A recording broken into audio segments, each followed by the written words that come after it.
Dear students, welcome to Hindi chamber. ഞാൻ ബാബുവിൻ പനിക്കൽ.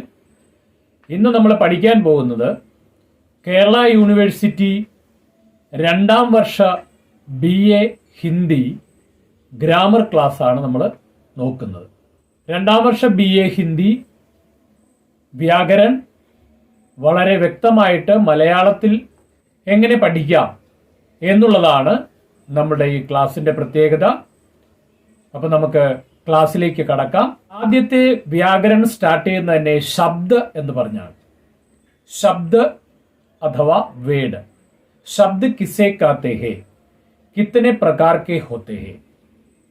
4 മാർക്കിന്റെ ക്വസ്റ്റ്യൻ ആണത്. शब्द किसे कहते हैं? एक से अधिक वर्णों के मेल से बने सार्थक वर्ण समूह को शब्द कहलाते हैं. ഒന്നിൽ കൂടുതൽ വർണ്ണങ്ങൾ കൂടിച്ചേർന്ന് അർത്ഥമുള്ള ഒരു സമൂഹം ഉണ്ടാകുന്നതിനെയാണ് ശബ്ദ എന്ന് പറയുന്നത്. ഉദാഹരണത്തിന് മോഹൻ, ബാസാർ, നീരജ, രാജൻ എറ്റ്സെട്ര. അടുത്തത് शब्द उत्पत्ति के आधार पर कितने प्रकार के होते हैं? स्रोत या उत्पत्ति के आधार पर शब्द 4 प्रकार के होते हैं. അടുത്ത ഒരു ക്വസ്റ്റ്യൻ ആണത്. स्रोत या उत्पत्ति के आधार पर शब्द कितने प्रकार के होते हैं? 4 प्रकार के होते हैं. 4 തരത്തിലുണ്ട്. 1 തത്സമ, 2 തൽഭവ, 3 ദേശസ്, 4 വിദേശ്. അപ്പോൾ എന്താണ് തത്സമ ശബ്ദം എന്ന് പറഞ്ഞാൽ? तत्सम शब्द जो संस्कृत से लिए गए हैं और बिना किसी परिवर्तन के अपने मूल रूप में ही हिंदी में प्रयोग किए जाते हैं. സംസ്കൃത പദത്തിൽ നിന്ന് അതേപടി എടുത്ത് ഹിന്ദിയിൽ ഉപയോഗിക്കുന്ന കുറേ വാക്കുകളുണ്ട്. ആ വാക്കുകളാണ് തത്സമ ശബ്ദ. തത്സമ ശബ്ദ കിസേ कहते हैं? तत्सम शब्द संस्कृत से लिए गए शब्द है. वे बिना किसी परिवर्तन से हिंदी में उपयोग या प्रयोग करते हैं. उदाहरण अग्नि, मातृ, पितृ, सूर्य, सत्य आदि. सेकंड वन तलभव शब्द. ये है वे संस्कृत से लिए गए हैं और कुछ परिवर्तन करके हिंदी में प्रयोग करते हैं. उसे हम तलभव शब्द कहते हैं. സംസ്കൃതത്തിൽ നിന്ന് എടുക്കുകയും കുറച്ച് പരിവർത്തനം വരുത്തി ഹിന്ദിയിൽ ഉപയോഗിക്കുകയും ചെയ്യുന്ന വാക്കുകളെയാണ് തൽഭവ ശബ്ദ എന്ന് പറയുന്നത്. സംസ്കൃതത്തിൽ നിന്ന് എടുത്ത് അതേപടി ഉപയോഗിക്കുന്ന വാക്കുകളെ തത്സമ ശബ്ദെന്നും സംസ്കൃതത്തിൽ നിന്നെടുത്ത് അല്പം പരിവർത്തനം വരുത്തി ഉപയോഗിക്കുന്നതിനെ തൽഭവ ശബ്ദെന്നും പറയും. ഉദാഹരണത്തിന് മാതൃ എന്നുള്ളതിന് പകരം മാതാ, പിതൃ എന്നുള്ളതിന് പിതാ, സൂര്യ എന്നുള്ളതിന് സൂരജ് ആദി. മൂന്നാമത്തേത് ദേശജ് ശബ്ദ. ദേശജ് शब्द ये है, ये शब्द साधारण बोलचाल की भाषा में प्रचलित है और संस्कृत या किसी अन्य भाषा से नहीं बल्कि भारत में प्रचलित अन्य बोलियों में लिए गए हैं. ये शब्द है ദേശജ് ശബ്ദ. രാജ്യത്ത് തന്നെയുള്ള എല്ലാവരും സംസാരിക്കുന്ന ചില വാക്കുകൾ അതേപടി ഹിന്ദിയിലേക്ക് ഉപയോഗിച്ചിട്ടുണ്ട്. ആ വാക്കുകളെയാണ് ദേശജ് ശബ്ദ എന്ന് പറയുന്നത്. उदाहरण के लिए जूता, लटका, डिबिया, खिड़की आदि. लास्ट वन विदेशज. ये शब्द विदेशी भाषा से लिए गए हैं. വിദേശ ഭാഷയിൽ നിന്ന് എടുത്തിട്ടുള്ളതാണ് ഈ ശബ്ദങ്ങൾ, ഈ വാക്കുകൾ. അതായത് അംഗ്രേസി ഇംഗ്ലീഷിൽ നിന്ന് എടുത്തിട്ടുണ്ട്, അറബിയിൽ നിന്നുണ്ട്, ഫാഴ്സിയിൽ നിന്നുണ്ട്, തുർക്കി, ഫ്രാൻസീസി മുതലായ ഭാഷകളിൽ നിന്ന് എടുത്തിട്ടുള്ള വാക്കുകളെയാണ് വിദേശജ് എന്ന് പറയുന്നത്. ഉദാഹരണത്തിന് മഷീൻ ഇംഗ്ലീഷിൽ നിന്ന് എടുത്തിട്ടുള്ള വാക്കാണ്. അതുപോലെ സ്കൂൾ, പേട്ട്, ചസ്മ മുതലായ വാക്കുകൾ അന്യഭാഷ, അന്യ രാജ്യത്തുള്ള ഭാഷയിൽ നിന്ന് എടുത്തിട്ടുള്ളതാണ്. അതുകൊണ്ടാണ് അവയെ വിദേശജ് എന്ന് പറയുന്നത്. അപ്പോൾ उत्पत्ति के अनुसार शब्द कितने प्रकार के होते हैं?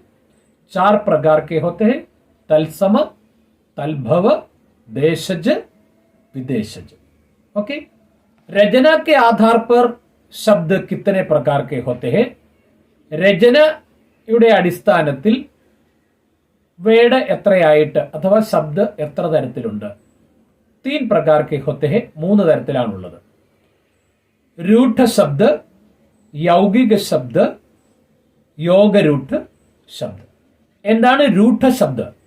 ये शब्द जिनके खंड करने पर कोई अर्थ न निकलता हो. ഈ ശബ്ദ ഡിവൈഡ് ചെയ്താൽ യാതൊരു അർത്ഥവും ലഭിക്കുകയില്ല. അങ്ങനെയുള്ള ശബ്ദാണ് रूढ़ शब्द. ഉദാഹരണം के लिए കൽ, നാളെ, ഇന്നലെ എന്ന അർത്ഥം വരുന്ന കൽ.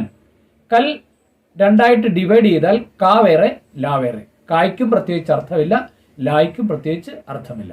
അങ്ങനെ ഡിവൈഡ് ചെയ്യുമ്പോൾ പ്രത്യേകിച്ച് അർത്ഥമില്ലാത്ത ഒരു പദത്തിനെയാണ് रूढ़ शब्द എന്ന് പറയുന്നത്. രണ്ടാമത്തത് यौगिक शब्द. यौगिक शब्द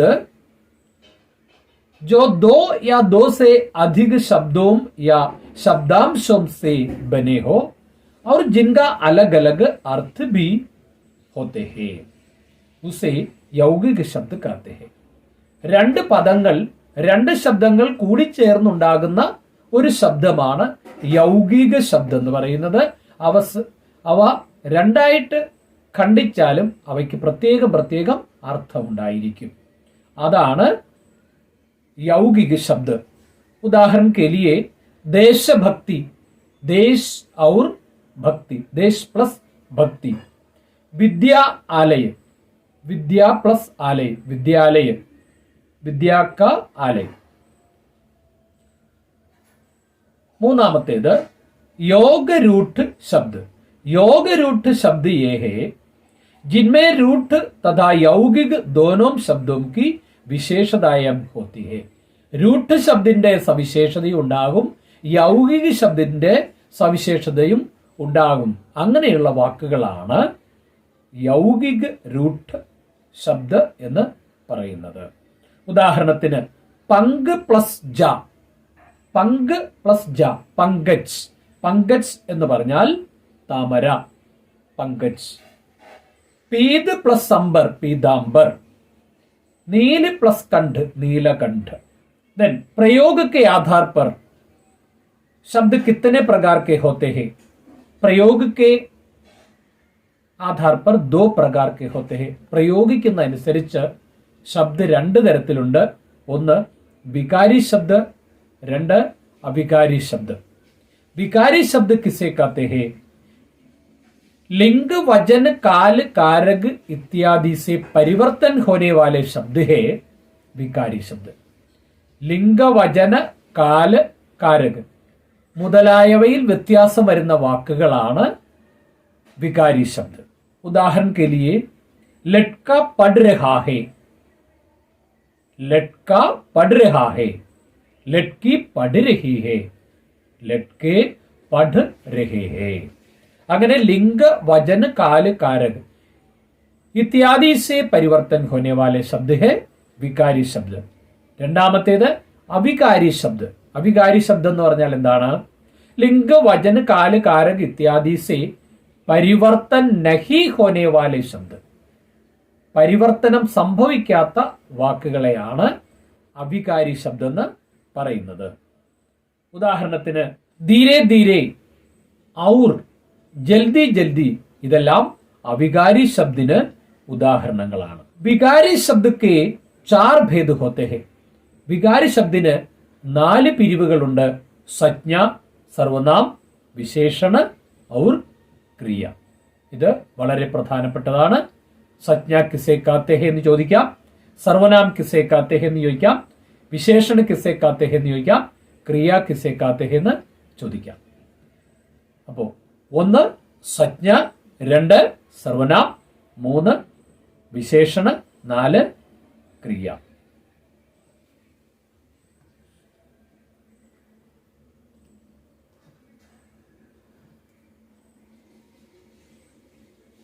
നമുക്ക് ആദ്യത്തെ സജ്ഞ എന്താണെന്ന് നോക്കാം. സജ്ഞ കിസേ കാത്തെ ഹെ, ഇംഗ്ലീഷിൽ പഠിച്ചിട്ടുണ്ട്. നൗൺ, നാമം. सज्ञ किसे कहते हैं? किसी व्यक्ति, वस्तु, स्थान आदि का बोध कराने वाले शब्द को सज्ञ कहते हैं. ഏതെങ്കിലും ഒരു വ്യക്തിയുടെയോ വസ്തുവിന്റെയോ സ്ഥലത്തിന്റെയോ പേരിനെ സൂചിപ്പിക്കുന്ന വാക്കുകളാണ് സജ്ഞ എന്ന് പറയുന്നത്. ഉദാഹരണം के लिए राम, चांदी, अयोध्या, പ്രേം, പുസ്തക, ദില്ലി ഇങ്ങനെയൊക്കെ പറയുന്നത് സജ്ഞയ്ക്ക് ഉദാഹരണങ്ങളാണ്. സജ്ഞ कितने प्रकार के होते हैं? सज्ञा 5 प्रकार के होते हैं. व्यक्तिवाचक सज्ञा, जातिवाचक सज्ञा, भाववाचक सज्ञा, 4th one സമൂഹവാചക സജ്ഞ, 5th one ദ്രവ്യവാചക സജ്ഞ. ഇങ്ങനെ സജ്ഞ 5 തരത്തിലുണ്ട്. വ്യക്തിവാചക സജ്ഞ, ജാതിവാചക സജ്ഞ, ഭാവവാചക സജ്ഞ, സമൂഹവാചക സജ്ഞ, ദ്രവ്യവാചക സജ്ഞ. ഇങ്ങനെ 5 തരത്തിലുണ്ട്. നമുക്ക് വ്യക്തിവാചക सज्ञा എന്താന്ന് നോക്കാം. जिन सज्ञा शब्दों से किसी व्यक्ति, स्थान, वस्तु आदि का बोध कराते हैं उसे വ്യക്തിവാചക सज्ञा कहते हैं. ഒരു വ്യക്തിയുടെ പേരോ ഒരു സ്ഥലത്തിന്റെ പേരോ ഒരു വസ്തുവിന്റെ പേരിനെയോ സൂചിപ്പിക്കുന്ന ഒരു വാക്കാണ് വ്യക്തിവാചക सज्ञा. उदाहरण के लिए श्याम, अमेरिका, जनवरी, हिमालय मुदलायव. जातिवाचक सज्ञा किसे कहते हैं? जिन सज्ञा शब्दों से किसी वस्तु, व्यक्ति अथवा स्थान की जाति का बोध होता है उसे जातिवाचक सज्ञा कहते हैं. ജാതിവാചക സജ്ഞ എന്ന് പറഞ്ഞാൽ ഒരു പ്രത്യേക വസ്തുവിന്റെയോ വ്യക്തിയുടെയോ ഒക്കെ ജാതിയെ സൂചിപ്പിക്കുന്നതാണ് ജാതിവാചക സജ്ഞ. ഉദാഹരണം ലഡ്ക, ആൺകുട്ടി എന്ന് പറയുന്ന ജാതിയെ സൂചിപ്പിക്കുന്നതാണ് ലഡ്ക. ആത്മി, മനുഷ്യൻ എന്ന് പറയുന്ന ജാതിയെ സൂചിപ്പിക്കുന്നതാണ് ആത്മി. ഹാത്തി, ആന, എല്ലാ ആനകളും അതിൽപ്പെടും. വിദ്യാലയ, പുസ്തകം, വിദ്യാർത്ഥി, ഇതെല്ലാം ജാതിവാചക സജ്ഞയ്ക്ക് ഉദാഹരണങ്ങളാണ്. ഭാവവാചക सज्ञा किसे कहते हैं? किसी व्यक्ति, वस्तु अथवा स्थान के गुण, धर्म, दशा, അവസ്ഥ. ഒരു വ്യക്തിയുടെയോ ഒരു വസ്തുവിന്റെയോ ഒരു സ്ഥലത്തിന്റെയോ അവസ്ഥയെ സൂചിപ്പിക്കുന്ന ശബ്ദമാണ് ഭാവവാചക സജ്ഞ. ഉദാഹരണം സ്നേഹ ഒരു ഭാവമാണ്, ബല ഒരു ഭാവമാണ്, ജവാനി യുവത്വം ഒരു ഭാവമാണ്, മിഠാസ് മാധുര്യം ഒരു ഭാവമാണ്, ഹരിയാലി പച്ചപ്പ് ഒരു ശീതളത, മിത്രത, ക്രാന്തികാരി, ബച്പൻ ഇതെല്ലാം ഭാവവാചക സജ്ഞയ്ക്ക് ഉദാഹരണമാണ്. देन समूहवाचक सज्ञा. किसी समुदाय या समूह का बोध होता है उन्हें സമൂഹവാചക സജ്ഞ कहते हैं. ഒരു സമുദായത്തിനെയോ ഒരു സമൂഹത്തിനെയോ സൂചിപ്പിക്കുന്ന ഒരു പദമാണ്, ഒരു ശബ്ദമാണ് സമൂഹവാചക സജ്ഞ.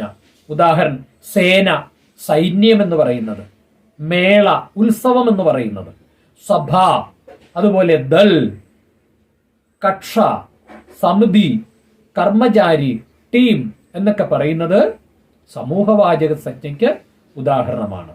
लास्ट वन द्रव्यवाचक सज्ञा. किसी धातु, द्रव्य या तरल पदार्थ का बोध होता है. ഏതെങ്കിലും ധാതുക്കളുടെയോ ഏതെങ്കിലും പദാർത്ഥങ്ങളുടെയോ ഒക്കെ വാക്കിനെയാണ് നമ്മൾ ദ്രവ്യവാചക സജ്ഞ എന്ന് പറയുന്നത്. ഉദാഹരണത്തിന് സോന സ്വർണം, ചാന്തി വെള്ളി, ഘീ നെയ്യ്, തേൽ എണ്ണ, പാനി വെള്ളം, ദാൽ പരിപ്പ്, ചാവൽ അരി ഇതെല്ലാം ദ്രവ്യവാചക സജ്ഞയ്ക്ക് ഉദാഹരണങ്ങളാണ്. അപ്പൊ നമ്മൾ പഠിച്ചു സജ്ഞ കിസേ കാത്തെ ഹെ, കിത്തനെ പ്രകാർ കെ ഹോത്തെ ഹെ. സജ്ഞ 5 प्रकार के होते हैं. व्यक्तिवाचक सज्ञा, जातिवाचक सज्ञा, भाववाचक सज्ञा, സമൂഹവാചക സജ്ഞ, ദ്രവ്യവാചക സജ്ഞ. അതെല്ലാം നമ്മൾ പഠിച്ചു. ദെൻ അതിൽ രണ്ടാമത്തേത് സർവനാം. सर्वनाम किसे कहते हैं? संज्ञा के बदले प्रयुक्त होने वाले शब्द को सर्वनाम कहते हैं. അത് यह, वह, ये, वे, मैं, हम, तू, तुम, आप, कौन, कोई, जो, क्या, ഇതൊക്കെയാണ് സർവനാമങ്ങൾ. സർവനാമങ്ങൾ 6 തരത്തിലുണ്ട്. സർവനാം कितने प्रकार के होते हैं? 6 प्रकार के होते हैं. पुरुषवाचक सर्वनाम, जवाचक सर्वनाम, निश्चयवाचक सर्वनाम, अनिश्चयवाचक सर्वनाम, സംബന്ധവാചക സർവനാം, പ്രശ്നവാചക സർവനാം. ഇങ്ങനെ സർവനാം 6 തരത്തിലുണ്ട്. അത് ഡീറ്റെയിൽഡ് ആയിട്ട് നിങ്ങൾക്ക് പഠിക്കാനില്ല, അതുകൊണ്ട് പേര് മാത്രം പഠിച്ചാൽ മതി. അടുത്തത് വിശേഷണാണ്. संज्ञा या सर्वनाम की विशेषता प्रकट करने वाले शब्द है विशेषण. സംജ്ഞയുടെയോ സർവനാമത്തിന്റെയോ സവിശേഷത പ്രകടിപ്പിക്കുന്ന വാക്കാണ് വിശേഷണം. ജൈസെ സുന്ദർ ലഡ്ക, മിടുക്കനായ ആൺകുട്ടി. കാലാ കുത്ത, കറുത്ത പട്ടി. മോട്ട പില്ല, തടിച്ച പട്ടിക്കുട്ടി. ഇങ്ങനെയൊക്കെ പറയുന്നതാണ് വിശേഷണ പദങ്ങൾ. വിശേഷണ कितने प्रकार के होते हैं എന്ന് ചോദിച്ചാലോ, विशेषण 4 प्रकार के होते हैं. गुणवाचक विशेषण, संख्यावाचक विशेषण, പരിമാണവാചക വിശേഷണ, സാർവനാമിക വിശേഷണ. എന്താണ് ഗുണവാചക വിശേഷണം? ഞാൻ ആ സർവനാം के गुण दोष रंग आकार स्थान दशा काल आदि का बोध कराते हैं. ഏതെങ്കിലും ഒരു സംജ്ഞയുടെയോ സർവനാമത്തിന്റെയോ ഗുണങ്ങളോ ദോഷങ്ങളോ നിറങ്ങളോ ആകൃതിയോ പറ്റി പറയുന്നതാണ് ഗുണവാചക വിശേഷണം. അതുപോലെ ഏതെങ്കിലും ഒരു സംജ്ഞയുടെയോ സർവനാമത്തിന്റെയോ എണ്ണം അറിയുന്ന വിശേഷണത്തിനെയാണ് നമ്മൾ സംഖ്യാവാചക വിശേഷണം എന്ന് പറയുന്നത്. ദസ് കുത്തേ എന്ന് പറയുന്നത്, ദസ് കുത്തേ, 5 ലഡ്കിയാം, അങ്ങനെയൊക്കെ പറയുന്നതാണ് സംഖ്യാവാചക വിശേഷണം. അടുത്തത് പരിമാണവാചക വിശേഷണം. विशेषण के परिमाण अथवा मात्र का बोध होता है. അളവ്, അളവിനെ മാത്രം സൂചിപ്പിക്കുന്നതിനെയാണ് പരിമാണവാചക വിശേഷണം എന്ന് പറയുന്നത്. 2 ലിറ്റർ ദൂത്ത്, 2 ലിറ്റർ പാല്. എണ്ണിയെടുക്കാൻ പറ്റില്ല, അതൊരു അളവാണ്. 3 കിലോ ആലു, 3 കിലോ ഉരുളക്കിഴങ്ങ്, അങ്ങനെയുള്ള ഒരു അളവ്, അതിനെയാണ് പരിമാണവാചക വിശേഷണം എന്ന് പറയുന്നത്. അടുത്തത് സാർവനാമിക വിശേഷണം എന്ന് പറഞ്ഞാൽ വിശേഷണ പദം സാർവനാമികായിരിക്കും, സർവനാമമായിരിക്കാം. ഉസ് സ്റ്റൂൾ पर बैठिए, आप उस स्टूल पर बैठिए, ആ സ്റ്റൂളിൽ ഇരിക്കുക താങ്കൾ. ഉസ് എന്ന് പറയുന്നത് ഒരു സർവനാമമാണ്, അതുകൊണ്ടാണ് ആ വിശേഷണവുമാണ്, അതുകൊണ്ട് അതിനെ സാർവനാമിക വിശേഷണം എന്ന് പറയാം. അടുത്തത് നമുക്ക് പഠിക്കാനുള്ളത് ക്രിയയാണ്. क्रिया किसे कहते हैं? जो शब्द किसी कार्य के करने अथवा होने का बोध कराते हैं वे क्रिया कहते हैं. ഏതെങ്കിലും ഒരു വാക്കിൽ നിന്ന് ഒരു പ്രവൃത്തിയെ സൂചിപ്പിക്കുന്നുണ്ടെങ്കിൽ അതിനെയാണ് നമ്മൾ ക്രിയ എന്ന് പറയുന്നത്. ക്രിയ 2 തരത്തിലുണ്ട്. ക്രിയ कितने प्रकार के होते हैं? 2 प्रकार के होते हैं, सकर्मक क्रिया और अकर्मक क्रिया. कर्म होने वाले क्रिया को सकर्मक क्रिया कहते हैं. खाना एक सकर्म क्रिया है, उसे कर्म होता है. खाना ഒരു സകർമ്മ ക്രിയയാണ്, അതിന് കർമ്മമുണ്ട്. ഇനി അകർമ്മ ക്രിയ, കർമ്മ നഹി ഹോനെ വാലെ ക്രിയക്കു അകർമ്മ ക്രിയ कहते हैं. അതിന് കർമ്മമുണ്ടായിരിക്കില്ല. ഉദാഹരണത്തിന് ഹസ്തി ഹേ, ചിരിക്കുന്നു എന്ന് പറയുന്നത്, ദൗഡ്താ ഹേ എന്ന് പറയുന്നത്, ഇതിനൊന്നും കർമ്മമില്ല, അതുകൊണ്ട് അതിനെയാണ് അകർമ്മക ക്രിയായം എന്ന് പറയുന്നത്. മുഴുവൻ ഗ്രാമറും കൂടി ഒറ്റ വീഡിയോയിൽ അപ്ലോഡ് ചെയ്ത് കഴിഞ്ഞാൽ അത് കേട്ടിരിക്കാനും പഠിക്കാനും എല്ലാവർക്കും ബോറടി ഉണ്ടായിരിക്കും. അതുകൊണ്ട് ഇപ്പോൾ നമുക്ക് ഫസ്റ്റ് പാർട്ടിൽ ഇത്രയും ഗ്രാമർ ഉൾപ്പെടുത്താം. ബാക്കിയുള്ള ഗ്രാമർ നമുക്ക് അടുത്ത ക്ലാസ്സിൽ വീണ്ടും കാണാം. അപ്പോൾ നിങ്ങൾക്ക് ഈ വീഡിയോ ഇഷ്ടപ്പെട്ടുവെങ്കിൽ നിങ്ങൾ ലൈക്ക് ചെയ്യുക, ഷെയർ ചെയ്യുക. അതുപോലെ സബ്സ്ക്രൈബ് ചെയ്യുന്നതോടൊപ്പം ബെല്ലൈക്കണിലെ ഓൾ ഓപ്ഷൻ കൂടി പ്രസ് ചെയ്യുകയാണെങ്കിൽ അടുത്ത വീഡിയോ അപ്ലോഡ് ചെയ്യുമ്പോൾ ഉടനെ തന്നെ നിങ്ങൾക്ക് നോട്ടിഫിക്കേഷനായിട്ട് ലഭിക്കുന്നതാണ്. നന്ദി, നമസ്കാരം.